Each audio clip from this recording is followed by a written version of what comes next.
and mindfulness work over decades. My name is Elizabeth Kriynovich. I am on the faculty at Delaware Valley Friends School outside of Philadelphia, Pennsylvania. This is a session entitled The Benefits of Mindfulness and Metacognition in the LD Classroom.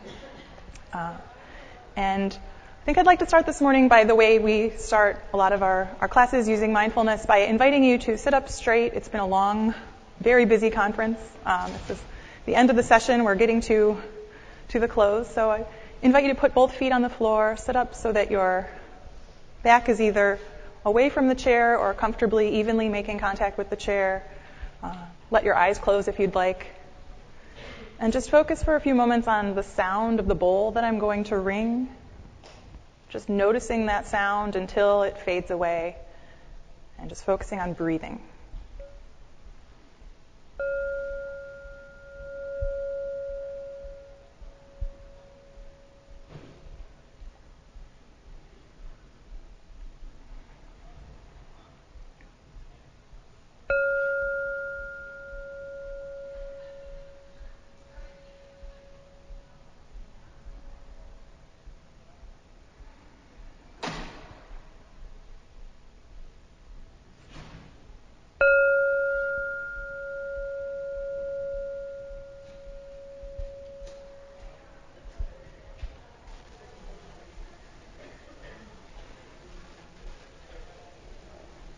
Thank you.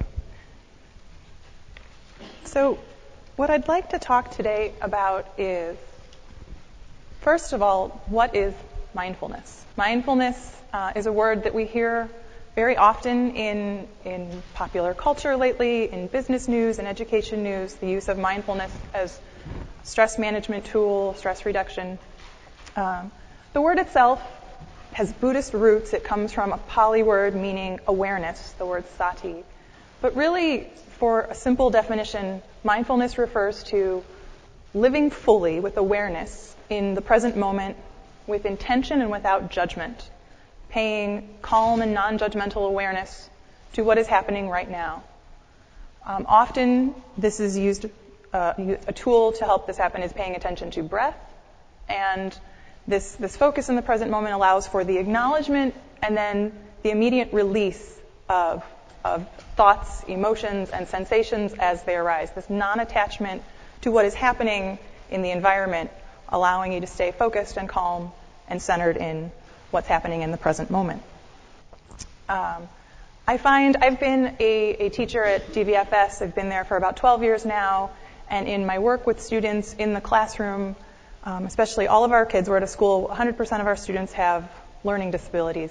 School is a difficult place for our children. They are all day long being forced to work on tasks that are very challenging for them, that take a lot of their energy, their concentration. Many of them have added difficulties of ADHD or attentional memory problems that are compounding this. They're in a challenging environment. So I like to use mindfulness, we use mindfulness in the classroom as a way of helping them come back to a place of peace, a place of pause in the middle of what can be a very long and tiring day.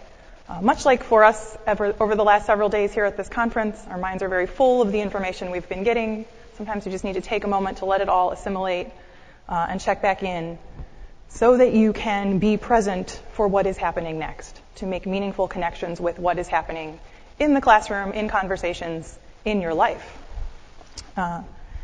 And so a lot of what we start with is paying attention, using a definition that is very, I think, child-friendly. Paying attention here and now with kindness and curiosity. And then choosing your behavior, which is an important additional component when you're working in a classroom. Helping students cultivate an awareness of what is happening right now with an open-minded and curious nature. How am I feeling? What am I hearing? What am I experiencing? And then the choosing your behavior part, which is a really significant component. What is the most appropriate way for me to act, knowing how I feel? If this feeling is anger or stress or frustration or excitement or whatever it might be, how can I identify this emotion as it arises, observing it, and then teaching students to take a step back and notice how these impulses begin to drive their behavior and how they can make choices about appropriate behavioral actions.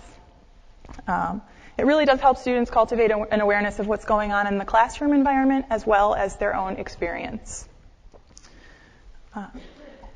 We talk a lot about, with the breathing exercise like I started with, or with the sound of the tone of the bell, kind of the principle of stabilization, anchoring yourself to something that's happening in the present moment, whether that's your feet on the floor, your body in the chair, the feeling of your breath, using some immediate physical anchoring concept to help students ground themselves in what is happening right now, not getting caught up in emotions or anxiety or thoughts that are maybe going faster than they can compute. But the idea of coming back to something concrete, immediate, and present to help this principle of grounding and stabilization.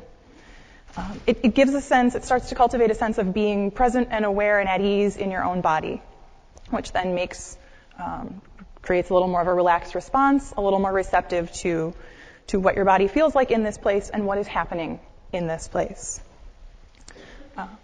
Mindfulness really, it helps to think of mindfulness as going hand in hand with compassion for the self. Just a compassionate, non-judgmental awareness of what is happening now. That concept of kindness and curiosity at the top of the slide. Noticing I am a human being having a human experience right now, not judging it, being kind and curious about it. And so from those two principles, the idea of the grounding, the stabilization, and that compassionate awareness, you begin to then develop the ability to name and acknowledge what's happening in the present moment, observing emotions as they arrive and those impulses driving behavior. A very famous meditation and mindfulness teacher, Jack Kornfield, likens it to like you would hold a crying baby, just holding your attention compassionately and carefully with what is happening, to be lovingly aware. The social-emotional benefits of incorporating this awareness for students in the classroom are nicely documented. It ranges from immediate sense of increased stress relief to growing sense of increased self-esteem and self-acceptance. In the act of it can be a break from the rush of daily activity, just a brief respite, a chance to pause and reconnect. And research increasingly shows how mindfulness, taking this moment to be aware of what's happening, can reduce negative emotional states, anxiety, depression, anger, frustration in the classroom. Biologically, the human brain evolved to have a negativity bias, right? An awareness of threats in the immediate environment.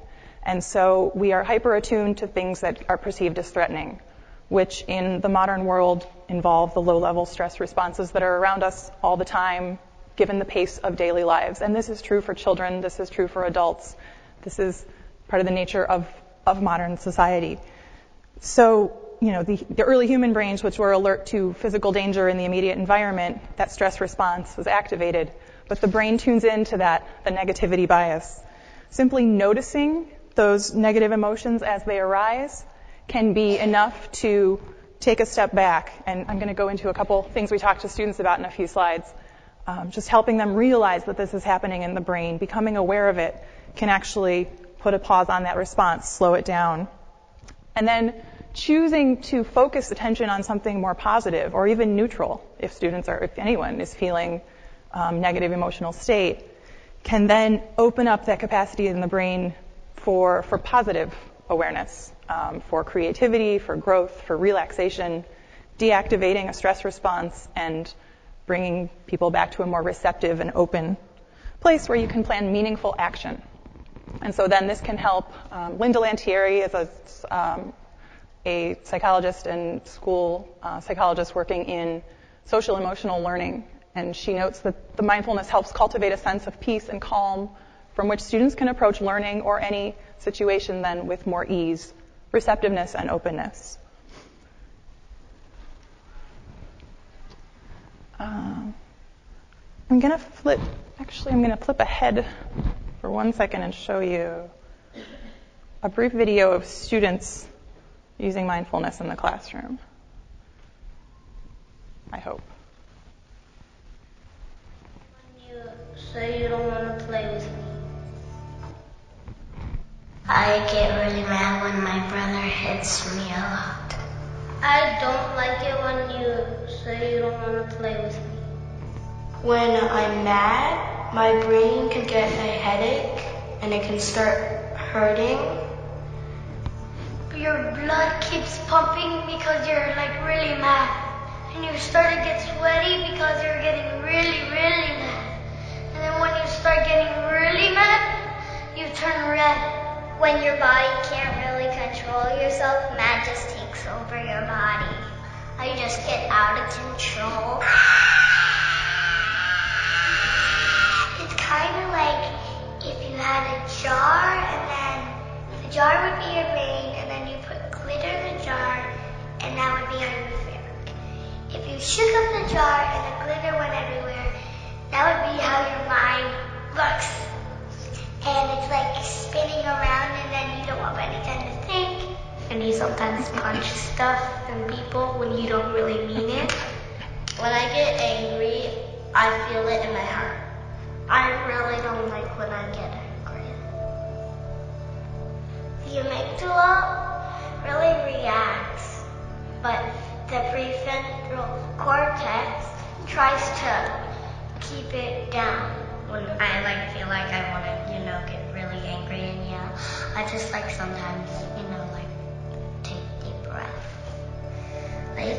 First you find a place where you can be alone, then you find some way to relax and calm down. When I need to calm down, I take deep breaths. I breathe in through my nose. Sometimes I close my eyes or just take deep breaths. It's calming down, it's not moving. It's slowing down and then it stops. And the heart pumps slow and then it goes into your brain. It's like all the sparkles are at the bottom of your brain. my brain slows down, and then I feel more calm, and then I'm ready to speak to that person.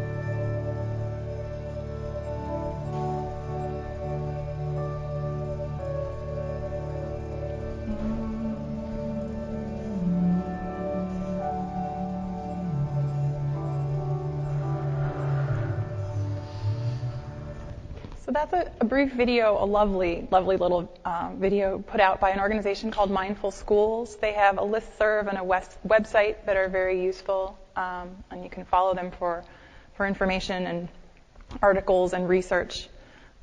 But the practices, I think, that awareness of those negative emotional states and that being able to identify it that the students in the video mention are just part of the awareness that students begin to cultivate, and you can begin to cultivate as a community to help manage those negative emotions in the classroom, or just manage any sort of emotion in the classroom. They all mentioned, taking breaths. One simple, quick strategy that we teach students is that idea of 3 calming breaths or sighs. Just a concept, and it can be as loud or as quiet as you need it to be. If you're in a place where you feel self-conscious, you could just quietly and evenly breathe in and then out through your nose. If it's a place where it's a little more personal or a little more safe feeling, it can be audible sighs that can help feel a sense of relief. Breathing in, physical release there. And the action of the 3 breaths is shown to deactivate the stress response and have an immediate sense of that concept of the glitter settling that the kids talked about, all those little thoughts in the brain that can kind of calm down. I invite you to, if you'd like to try right now, just taking 3 either quiet or audible breaths, just that sense of, and noticing how you feel right now in this moment? Are you feeling a little tired, a little thinking about the flight coming up, or something that already happened today? And then just take a moment and take 3 calming breaths or sighs.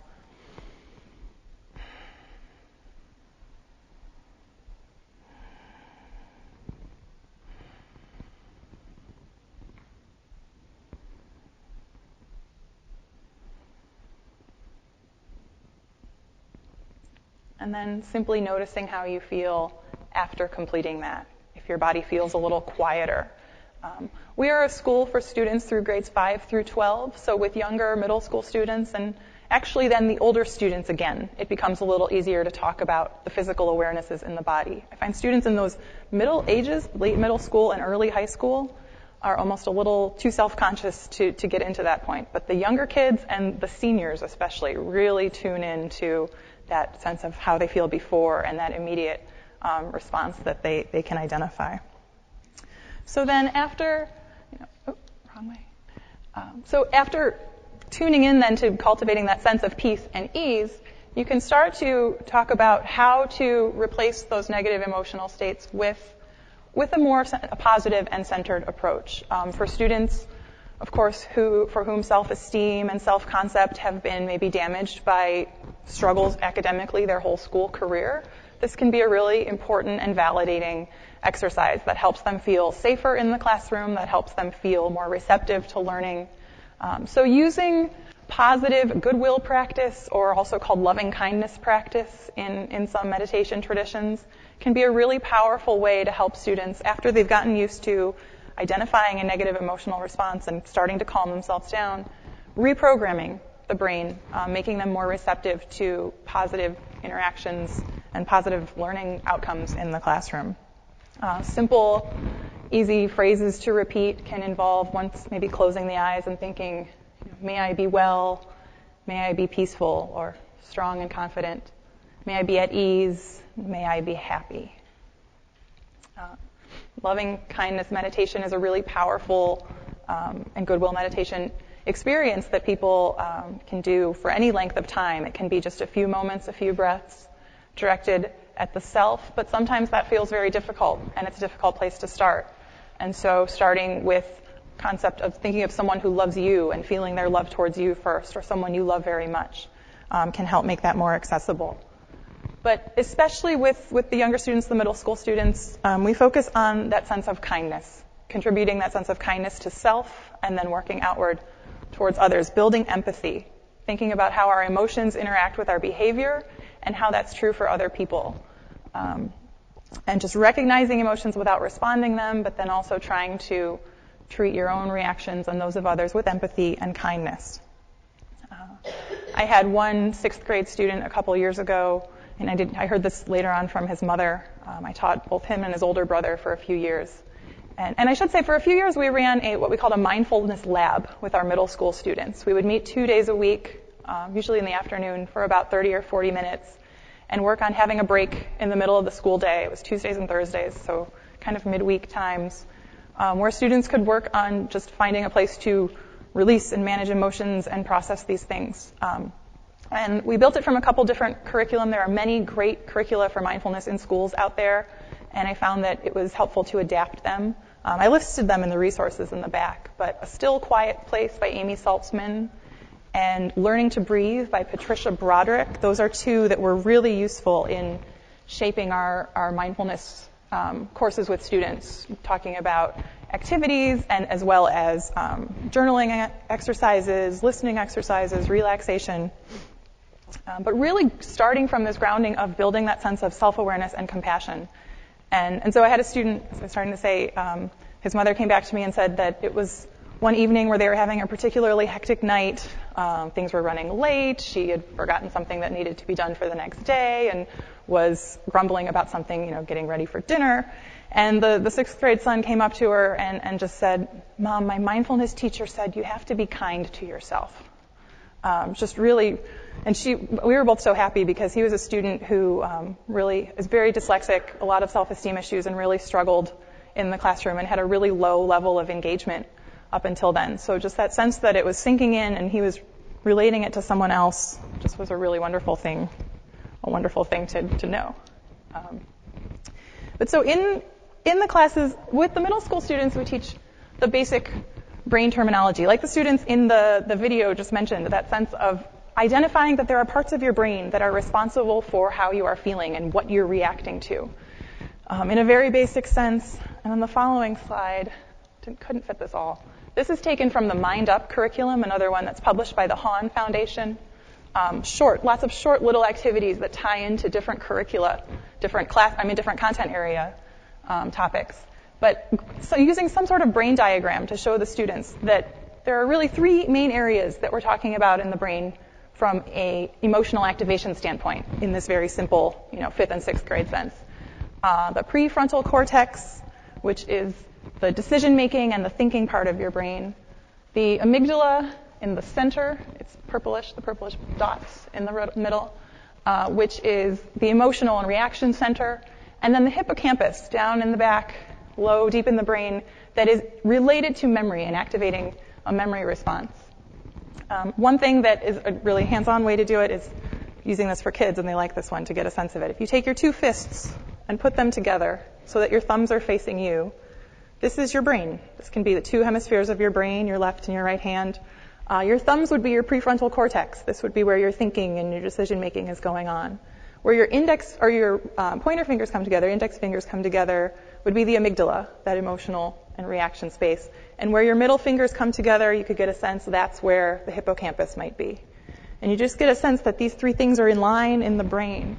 And we start to talk about how the amygdala right there in the middle is alert and trying to keep you safe. And in our world, what is stress? What causes us to feel unsafe in school or threatened or stressful? And then the amygdala starts to work. And what happens is it interferes, it blocks what's happening in the front, in the prefrontal cortex, and it makes it hard to make good decisions, or it makes it hard to manage what you're doing in a way that is the best way to do it. And it also blocks you from remembering, back here in the hippocampus, what happened in the past and what am I supposed to be doing. So learning to calming down those reflexive actions, the amygdala response, and then creating what we would call a mindful response after the prefrontal cortex has had some time to process out what needs to happen. And just giving some basic language, talking a bit how, this is just something you can learn to be aware of and cultivate in your body and in class, in any sort of environment. So here, we have one more little.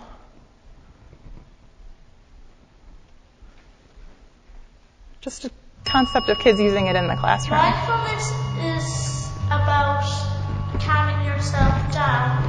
It makes you feel relaxing. Mindfulness makes me feel calm. Makes me relax and it's quiet. Calm when I'm busy doing stuff. Just be now. The jam is like your heart and it has loads of stuff inside it. And then you start shaking and it's like inside your brain. And all the things go round and round, like your mind is so busy that it can't think of all the things. And then when you leave it to settle, you take a deep breath and then it all goes to the bottom and everything is calm. My act of kindness was I got the Brussels sprouts ready for dinner. I made breakfast for my mummy. I cleaned the spare room without my mum asking. Gave my mum some peace. I fed the dog. He wagged his tail. When I made breakfast for my mummy, she was really happy. When I got the Brussels sprouts ready, she said, "Thank you very much, Aoife." And it made me feel happy, and it made my mum feel happy too. I am grateful for The Xbox that Santa got me for Christmas. And the Lego helicopter, what I got for Christmas. A nice one has my pet dog. food.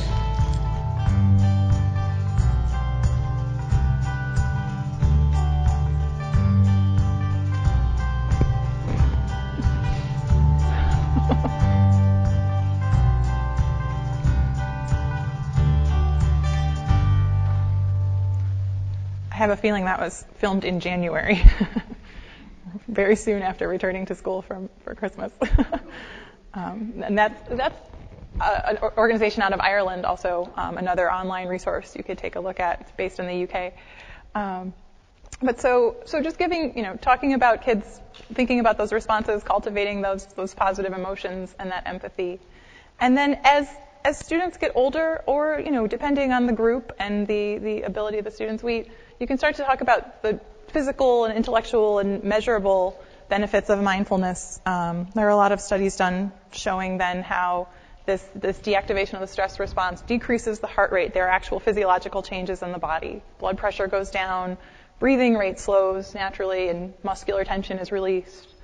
You're deactivating the body's fight or flight response, the stress response. So then immune and digestive functions, the rest and digest functions, can come back up.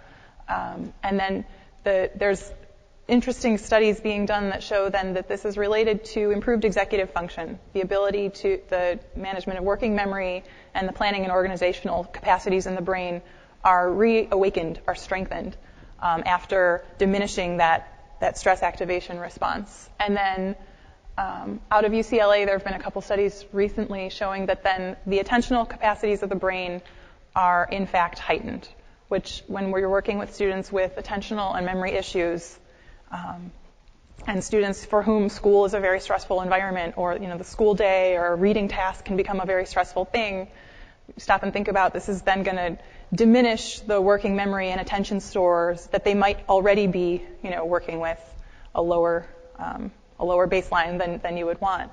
And so just thinking about how having that stress response activated almost perpetually for some students, or often, can interfere with those things even more and make it even harder for students to retain what they need to function in the classroom. So it really is interesting to think about how just taking that a moment, literally a few moments, to bring in some sort of pause and centering can help students improve the working memory and attentional capacities. From a mindfulness standpoint, it creates a sense of balance, right? A space where students can be aware of the present moment, enabling us to let go of preoccupation and worry, anxiety about what has happened in the past, or anticipation of what's coming up in the future, and return to the task in the present moment, whether that's a reading task or a writing task or any activity with more focus and equanimity and a more open and receptive mind, more to emotional interaction, to intellectual demands, and all of those things. A little bit of a longer opening that I'll sometimes do with students, depending, transition times are always difficult, beginning one activity or moving from one task to another. And teaching in middle school and high school, I'm working with, we have students for about 45-minute blocks. We have short periods and frequent changing. And so there's a lot of disruption and activity throughout the day. And then also about the 3-minute passing time for them where, many, many things happen. There's a lot of impulse stimulation, conversation, right? So just thinking about each time they're coming into a new classroom, or helping them think about, how can I help myself reset and be ready for what's coming next? One way, a quick way, is I will invite the bell at the beginning of class, or the bowl, and ask students to just count to 10. Take 10 mindful breaths. The idea would be each time you breathe in and then breathe out, and we talk about breathing quietly so that only you can hear it, right? So you're not snorting and kind of disturbing neighbors and things, but just breathing with focus, counting each breath as one. And each time you become aware of something else in your environment or you lose count, start again. And I will, I'll ring the bowl and ask students to begin counting. And at the end, I'll give it a little bit of a time. I also try to do these activities myself. We'll check and see how many they could count. And so some students are, I got to 15, I got to 20. Some students got to 3, some didn't do it. And then we talk about why that happened. Were you able to focus? Did you get lost in the counting? What happened? It's just becoming aware of what's happening for them. Yeah. Yeah.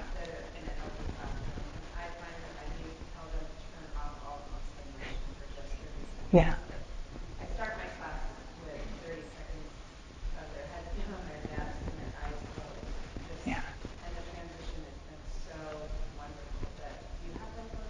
I do. Yeah, she asked if I ask students to close their eyes or reduce some of the stimulus from the outside. It definitely, because for some of them, it's, the slightest thing is just going to be, it makes it too hard, it's too overwhelming to bring the focus. So for some, putting their head on their desk is a great, for some of them, they need that. I mean, traditionally, the idea is you're sitting up very, calm and straight and your hands in your lap. And what I found is I had to let go of my attachment to what mindfulness should look like with students with LD and ADHD, because sometimes they need to. I have one student who needs to jump up and down in the back of the room because he just can't sit still, but then he can focus and be quiet for the whole 10 breaths or whatever it might be. And I have him in the back so no one else can see, and he's not a visual distraction. But yeah, asking them if they're comfortable to close their eyes, and many will. It takes, and some of it is kind of, they get used to the culture of it. It's sometimes at the beginning of the school year, it's a little bit of there are students who are a little more skeptical. But there are some who respond right away, and, sometimes it spreads. It takes a little time. It's kind of getting to know the classes, differentiating this also, just like anything else. But I think the older students especially really find that they ask for it. I mean, they'll remind me that we need to do it if I start talking and get into class too long before we'll start something. So the counting to 10 is a good strategy. Another one, and so then for ADHD, again, that kind of sense of training the attentional focus and increasing the capacity for regulating attention. One study a couple years ago I thought was really interesting that shows that mindfulness-based cognitive therapy has the same long-term effects as pharmaceutical treatment of ADHD in adults. Studies on children haven't been done yet, but it's interesting to see the impact of training the attention and the awareness in the ADHD brain.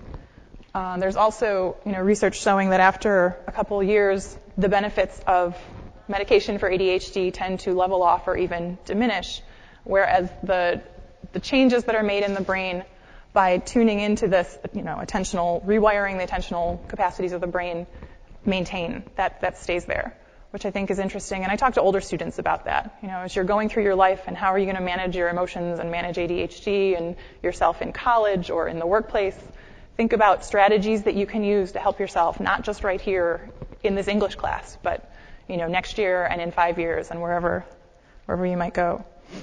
Some of that comes with teaching students how to pay attention a little bit, actually, coaching them with a short activity. And one that is an easy one is a listening exercise. And we'll do this one now. It's kind of, again, I like to use the bowl or bells or something as a chime, some sort of audible cue for when we're beginning and ending these activities, just to help change it up from just the speaking and give them something to attend to.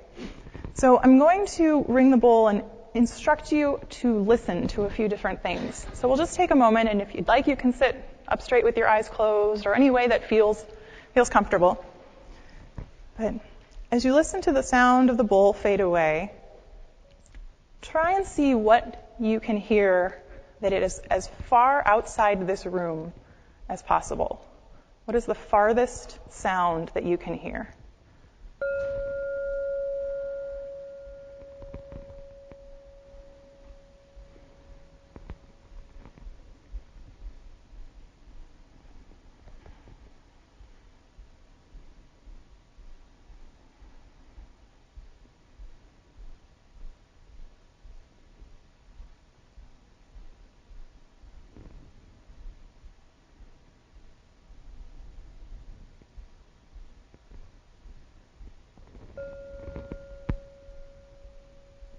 And I'm going to ask you to do a second part. Just think about what you can hear inside this room. So I'm going to bring the bowl again, and as you just become aware of what do you hear inside this room.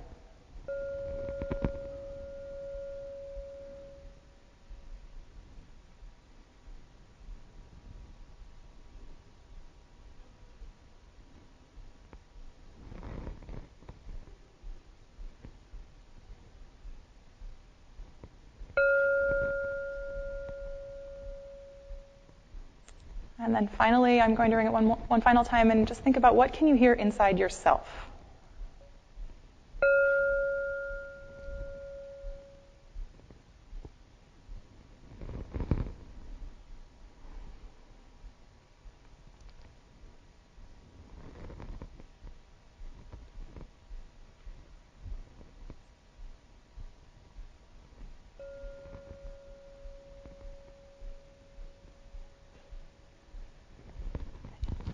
And then after each of the activities, I always ask students, what did you notice? What was that experience like, helping them? What did you hear outside of the room? Or what was the farthest away sound you could hear, was what I asked. Anybody? Yeah. The door was open for a brief period, and I could hear the sounds of whatever is going on outside. The festival, yeah. So something that's probably, decently far away from us. There's something out there. And when that was happening, were you aware of any sounds I was making up here? Your attention was directed right at that far away sound. I've had kids tell me the ocean, and we're in Philadelphia. The ocean is that's pretty impressive. Yeah, it's out there somewhere. But then we'd start to talk to them, and then when we were focusing inside, and as very, very mindful and attentive adults, you made that one pretty easy. There weren't very many sounds inside this room, but often in a classroom there are many sounds that you're able to pick up on, even if it's just the ticking of a clock or the grass getting cut outside. But we talk about, well, did you notice something happening outside? Often, if you're focused on what's happening here, your attention is in this immediate place, right? And then inside yourself, that one's always kind of interesting. If anybody could hear anything inside yourself. Yeah.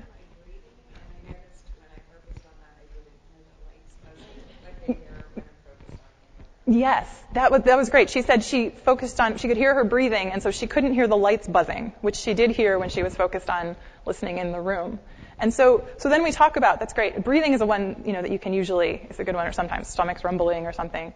But talking about how you're training your attention or your focus on different things. The difference between the sensation and perception, talking to kids a little bit about that there are these auditory sensations all around us in our environment, but our perception, the meaning-making part of our brain, is attuned to only perhaps one of those things. And if we're training it to say, okay, now I'm listening in the room, not outside the room, there's different fields of sound that they can become aware of.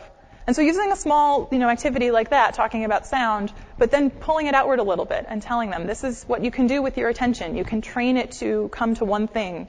There's always going to be there's always going to be the ocean out there, but there's also the lights buzzing. So are we listening to both? What do I need to be listening to right now?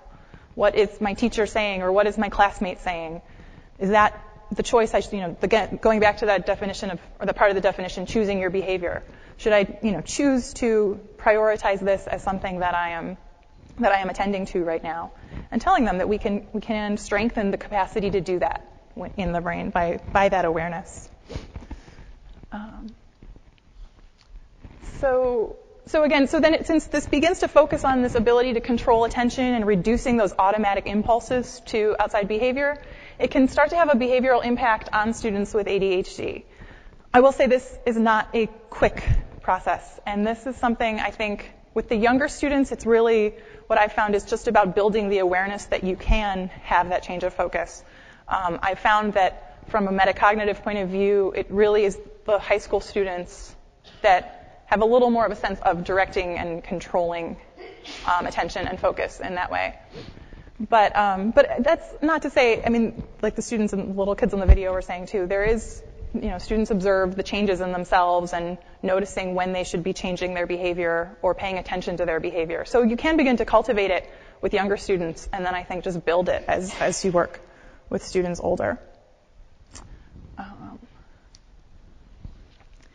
And then there's a little less research that's been done on just general learning disabilities. It's a little more on the attentional capacities, but it's growing. And I think it's exciting that as mindfulness in general is growing in prevalence and popularity in the world, more and more research is being done not only in education, but in LD education with special needs classrooms. So this is kind of an exciting time to be thinking about these things and using them in a classroom. But overall, the benefits for LD students have been tied to the social-emotional benefits, the managing the stress responses and feeling more positive attitudes toward themselves in school, towards school in general, decreasing anxiety, and improving then social skills and academic performance. So I think this just is something that we can continue to support in the students that we work with, because I feel like, many of them feel very badly beaten up at a very young age because of academic difficulties. And so giving them anything that can help them feel more positive about themselves as learners, as people, is is really important. So just inside and outside the classroom, students just often talk about how they start to depend on the daily. I'm kind of known as the mindfulness lady at my school. You know, the kids who I've seen once a few years ago will come back and they say, I missed the bowl. Can I ring your bowl? Like that kind of thing. But it just does become something they can associate with a place where they can stop and, you know, give themselves a break. And gaining an awareness, though, of how it helps them focus. And then starting to ask to do this in other classes or other situations. So we also talk about ways they can transfer those 3 calming breaths or the counting to 10. I tell them, you don't have to be in my classroom to be doing that, right? You can do that anywhere. And so then students start to talk about and become aware of ways they can use the techniques outside of classroom, on the athletic field, when making an announcement in front of the school. We're a Quaker school, so we have all the student body join together for meeting or gathering. And students in all grades may stand up and make an announcement in front of the whole school community, about 200 people. So, and that can be a very stressful experience. So for them, becoming aware of what they could do before they talk. One girl told me she had to make a lot of announcements. She was the captain of a sports team about practices and games, and she would always do the 3 breaths before she talked, and she felt a big difference. She felt the benefits from that. I have just some students. There's a little bit of a range of ages here in these responses, but some students talk about, one student told me, he said, mindfulness helps me tune in and see what my body has been asking for, what I need to do for my health. I thought that was a very self-aware response. I was pretty impressed with that one. A lot of times just students saying, you know, mindfulness helps with tests and homework. You're still thinking about them, but you don't have to worry so much. You can focus on other things and not stress about the test. Just knowing that those emotions are there, but they don't have to be the whole reality. I had one girl tell me, she said, it's like I have a sticky note in my brain that says nervous, but I can move the sticky note over, and so then I can see the other stuff that I have to do. I thought that was a great image. It's a 7th grader who told me that. And then one student who was really hyperactive and very energetic, 9th grade boy, told me that silence makes me not as tappy. That was how he described it. He always feels tappy, but mindfulness helped him feel like he didn't need to move all the time, which was great. And then a couple of kids like, when you need it, it does help. So I was like, thank you. So for kids with, language processing problems, I think sometimes you get a range of responses, but no, it was great. So in terms of the practices that we use, there's a green handout also that was in the back, I think, or maybe it was being passed around. A couple of mindful breathing activities, and then several of the ones I've gone through, just an opening, the listening meditation or fields of sound, the 3 breaths, counting to 10. On this page, there's nice breath awareness activities. These were adapted from an organization called Wake Up Schools. It's affiliated with the monk Thich Nhat Hanh, who has done a lot of mindfulness and mindfulness work over decades. He has many books and teacher training programs through their organizations about doing mindfulness with children and in the classroom. But this is some breath awareness activities and then some questions that you can use in response. So for the first activity, and they can be done for a minute or 2, just really brief. But one thing that I think is important, and this is on the sheet as well, it's helpful to be doing these yourself too. I've found actually one of my kind of personal mantras in the classroom is if it feels overwhelming for me, it definitely feels overwhelming for one of them, I'm sure. If I'm feeling like the day is too much for what I'm able to manage, there's probably one of these kids out there who is feeling that times 10.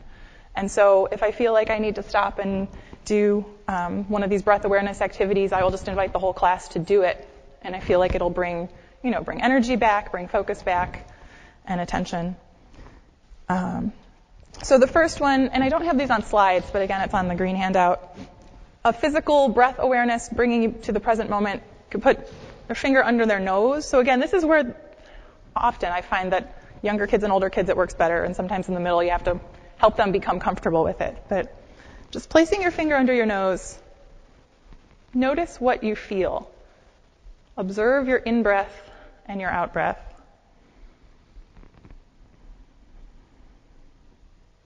Think about temperature, force, sensation, any sense of moisture or the quality of your breath.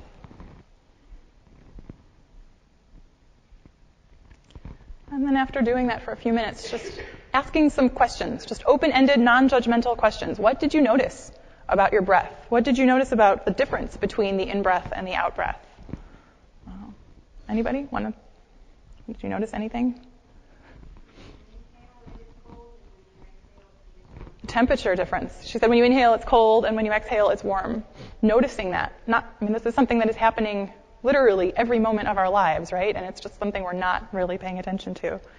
One that's interesting, did your breathing change when you became aware of it? Anybody notice that? Yeah. Just starting to have them think about this again, that concept of the anchor, just something to anchor them in the present moment, the breathing. Another one, the second activity, is a little maybe for some students, and again, once I've gone through these, I just kind of tell students to use one that feels appropriate to them. It might not be the same one for all students. But another one then is to just put a hand on your belly as you sit here breathing. And just feel your belly rise and fall with each breath.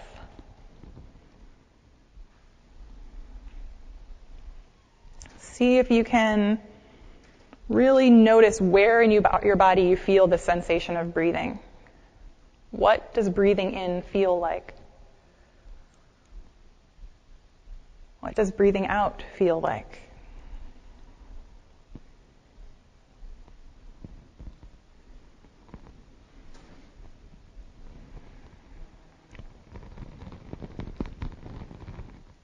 And then thinking about where do you notice your breath in your body?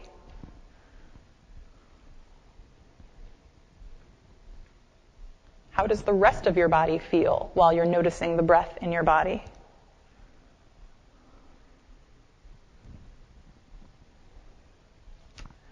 And just again, taking some time to tune in, to be aware. So again, supporting that ability to pay attention, strengthening the executive function capacity, calming the stress, relaxing, and also heightening an awareness, again, of those positive and open emotions, joy and ease and calm, that hopefully students can access at some point, during the school day, or more than one point, I would like to think. And the third activity on the page, which I won't ask you to do now if you don't want, you don't have to, is lie on the floor. This is another good one with younger kids, actually most kids will like any chance to lie down. They'll ask for that. And then put something, keeping eyes open for this one, putting something on your belly, a stuffed animal, or making a little shape out of a piece of paper, or whatever it might be, something you have on hand. Those stress squeezy toys that we picked up in the exhibit hall, I have several of those in my room, and those make great things for this.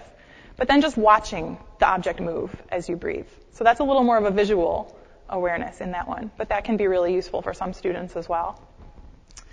And then again, like I said, giving students an option, I think is really important, helping them feel that you don't have to do mindfulness my way. I think then it just becomes another task that we are doing and maybe a source of frustration for me and them if it's not working the way that we think it might. But just helping that sense of ease and openness to just being aware.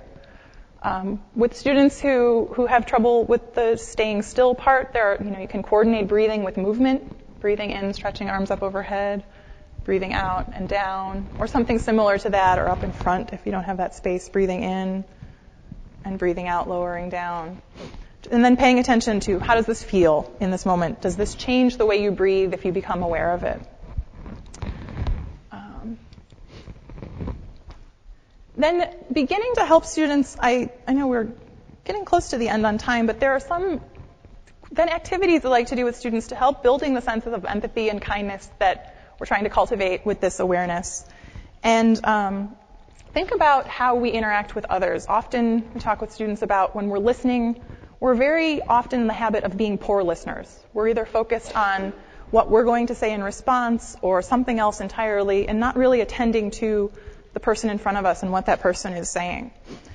Poor listeners can be more likely to interrupt someone else, whether it's a classmate or a teacher, and then not hear the message that is being said or what is being communicated.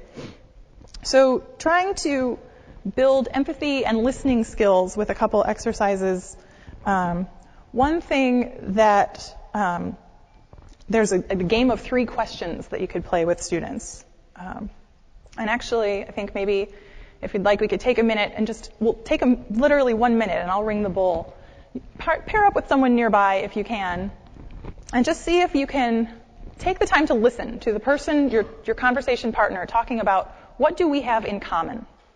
And just listen for a minute to what this person is sharing. I have one, a colleague and mentor of mine, Irene McHenry, calls it listening like a cow. Cows just kind of stare and listen. Just be a cow. Listen. Don't judge. Don't think about what you're going to say in response. Just listen. So if you'd like to do that, you could turn towards a neighbor and for a minute just decide who's going to speak first, and then we'll trade so both people would have a chance to do it.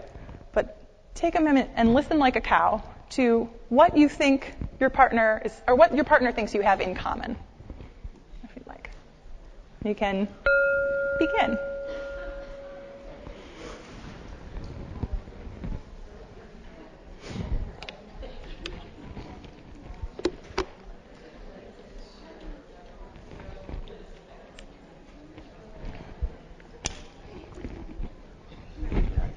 Almost, yeah, like 5 more minutes.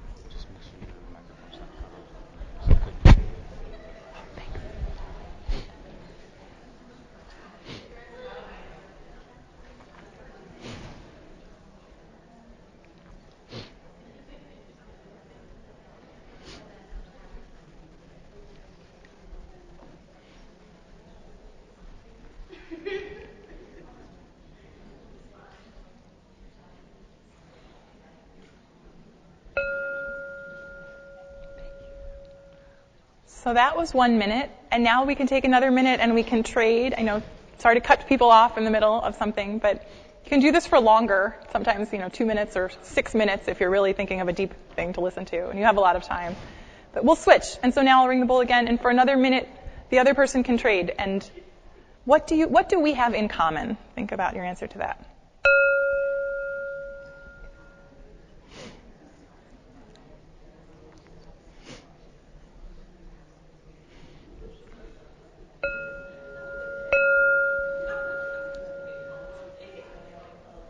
And then I will ask that we just return back. And then thinking about, there's actually with this game, so that was the first of really the 3 questions game. The first one is what do we have in common? And then using this to start to build a sense of connection and empathy. The second question would be, once you get to know someone a little better, some of you may know the person you're talking to, what do you appreciate about me? And giving the person a minute, each person a minute to talk about that. Unfortunately, we don't have time to go through all 3. I wish we did. And then the third one, and this can be really useful if there's a situation of conflict or misunderstanding in families. Also, this is one. What do you want me to know? Or what do I want you to know? Like what do you want the person who's listening to you to know about you? And then giving each person a minute to share and listen fully and without judgment. And I'm sorry that's not on the slide. I'm not sure why it's not showing up. It's what do we have in common? What do you appreciate about me? And what do you want me to know, or what do I want you to know?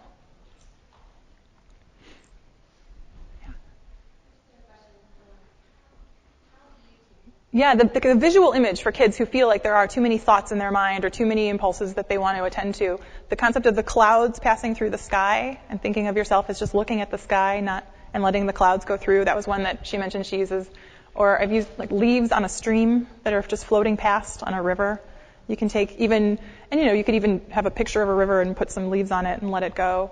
The glitter jar that they used in the first video I showed, you can find different recipes for how to make your own glitter jar online, Pinterest, I'm sure. But the concept of, your mind is when you shake up the jar, it's all the thoughts are everywhere, but you can just watch it settle and let it settle.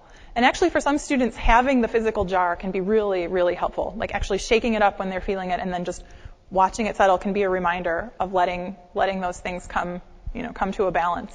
I heard of one student, a colleague of mine who used this, said she had one younger girl, I think maybe 4th or 5th grade girl, who had different colored glitter jars for different situations. There was like the blue jar for when her brother did something mean to her, and there was a yellow jar for if her parents told her something, or she had to, she forgot to take care of the dog, or whatever it might be, and she would go to her room and get that jar, that color, and then kind of shake it up and watch it settle and use that as a way, which I thought was really sweet. So just giving some sort of visual, though, can really help that sense of anchoring and attention. And I think we're, just pretty much out of time. There was the resources that I refer to often. I have the sources throughout for the research studies, but then using those curricula in the classroom, I mentioned the one at the bottom, Patricia Broderick, Learning to Breathe, and a couple up from the bottom, Amy Saltzman, A Still Quiet Place, have a lot of activities that can be adapted for any length of time with students in the classroom, but they're progressive curricula, really, of ways to bring in more of a formal mindfulness program. And then the other books are really more general personal information about mindfulness, the practice of mindfulness, and then how it could be used to help support you as teachers, as parents, as educators, in any context, working with children, in other relationships. So I thank you all for coming. I hope that you had a wonderful conference and that you have a peaceful and happy journey home. Thank you.